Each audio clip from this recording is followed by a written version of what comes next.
This is NDTV.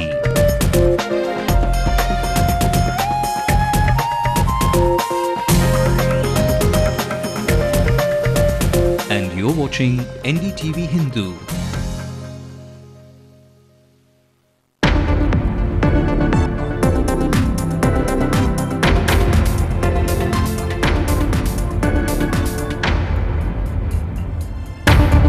Anything such anomalies if brought to the concerned ministries, they will take action. Subramanian Swamy targets Karunanidhi over the TNHP scam under fire now. DMK says it will act if misuse of the discretionary quota is It's a violation of Section 11 and 13 of the Prevention Corruption Act. Hence, Mr. Karunanidhi must resign. Jayalalitha bats for Swamy's demand that Karunanidhi should be named a co-accused in the 2G scam. All parties stand in unison in the Tamil Nadu Assembly today condemning the attacks against Indian fishermen. Jayalalitha, a model student in the Tamil Nadu Assembly, signing up for medical leave. Amma skips her roster. And its NBA connections in Chennai, an exciting future awaits basketball ahead.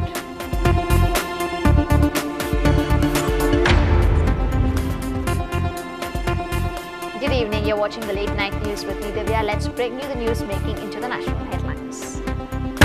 A young girl is maimed and brutally assaulted in Uttar Pradesh after she resisted rape and 3 men have been arrested. BJP asks the Prime Minister to clarify on reports that ISRO caused a loss of 2G lakh crore by favouring a private firm for spectrum. It is wrong to link terror with any religion, says Pakistan Foreign Secretary Salman Bashir. Pakistan's former President Parvez Musharraf is named as an accused in the assassination of Benazir Bhutto. Ahead of Pranab Mukherjee's meet with the all parties to break the 2G deadlock, the Lok Sabha Speaker indicates a debate on JPC. And pacer Praveen Kumar will miss the World Cup and he has been ruled out due to an elbow injury. Well, Janata Party President Subramanian Swamy is continuing to pull the rug from under the Chief Minister's feet. After targeting Karunanidhi on the 2G spectrum scam, Swamy is now seeking to sue the top man of the state. Swamy wants the Tamil Nadu governor's sanction to prosecute Karunanidhi in a land allotment case. Swamy contends that the Chief Minister should be held responsible for his government's misuse of a quota that allows it to give free homes and plots of land to deserving candidates, largely to those who engage in social service and do not own any homes in the state. Under fire now, the DMK says it will act against anyone who's misused the government's discretionary housing quota. And on record, the government says that no mistakes were made and that it followed the norms of the previous government led by the AIADMK's Jayalalitha. Yes, whatever, almost all the governments have followed the same norms.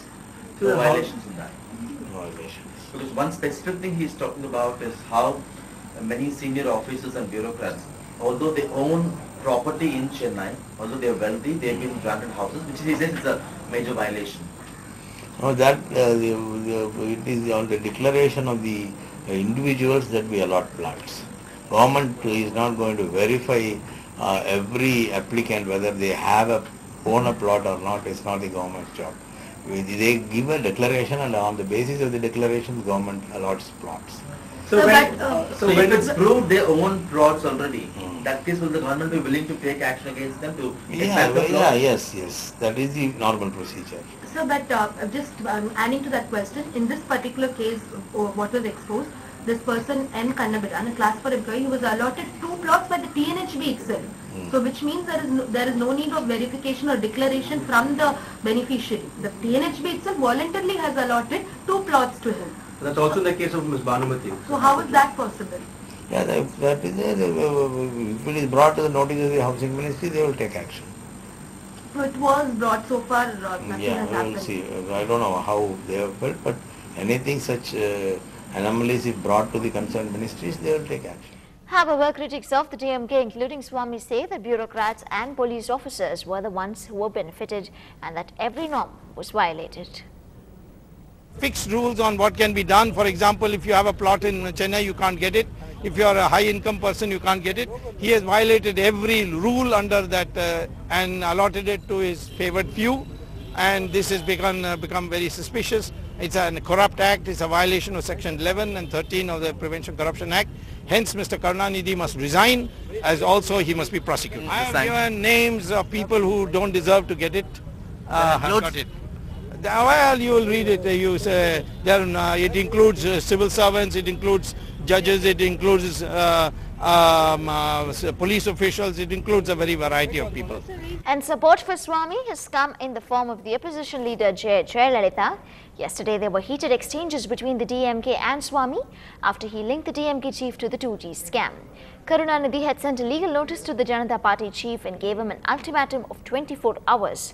But Swamy was far from retracting his statements, and now the AIADMK chief Jayalalitha says she fully backs Swamy's demand in court that Karunanidhi should be named a co-accused in the Spectrum scam.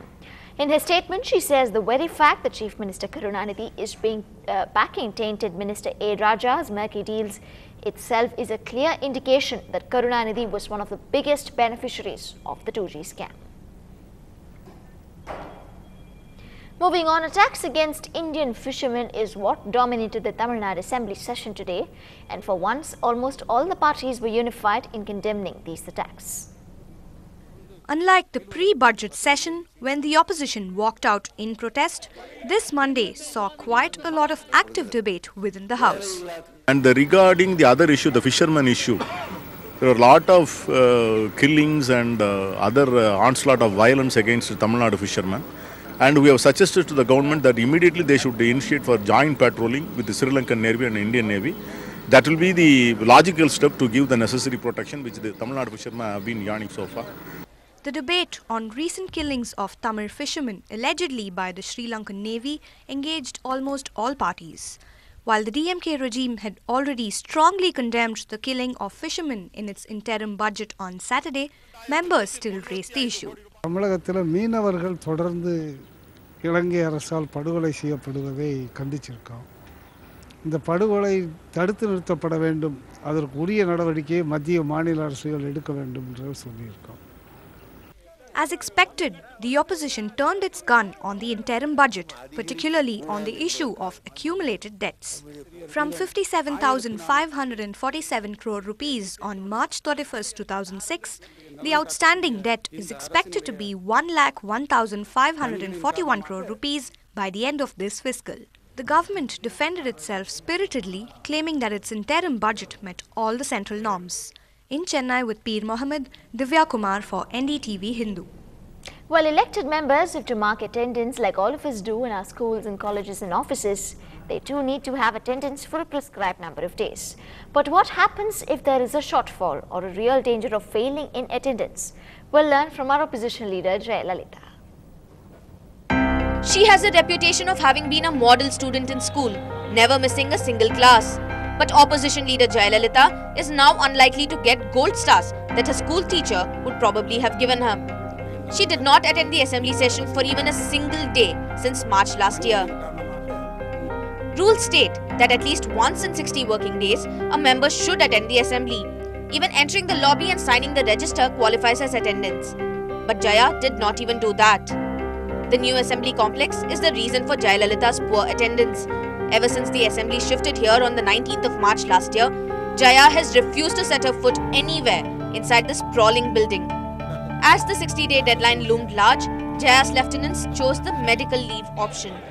Tamil Nadu முன்னாள் முதலமைச்சரும் தமிழ் நாடு சட்டமன்ற பேரவையின் தற்போதைய எதிர்க்கட்சி தலைவருமான புரட்சி தலைவி மாண்புமிகு செல்வி ஜெயலலிதா அவர்களுக்கு உடல்நலக்குறைவு ஏற்பட்டுள்ளதை அடுத்து அவரை பூரண ஓய்வு எடுக்குமாறு மருத்துவர்கள் அறிவுறுத்தியுள்ள நிலையில் தமிழ்நாடு சட்டமன்ற பேரவை விதி 20 உட்பிரிவு 1 கீழ் சட்டமன்ற எதிர்க்கட்சி தலைவர் புரட்சி தலைவி மாண்புமிகு செல்வி ஜெயலலிதா அவர்கள் இக்கூட்டத்தொடருக்கு வராமைக்கான அனுமதி அளிக்கப்பட வேண்டும் எனும் தீர்மானத்தை முன்மொழிகின்றேன்.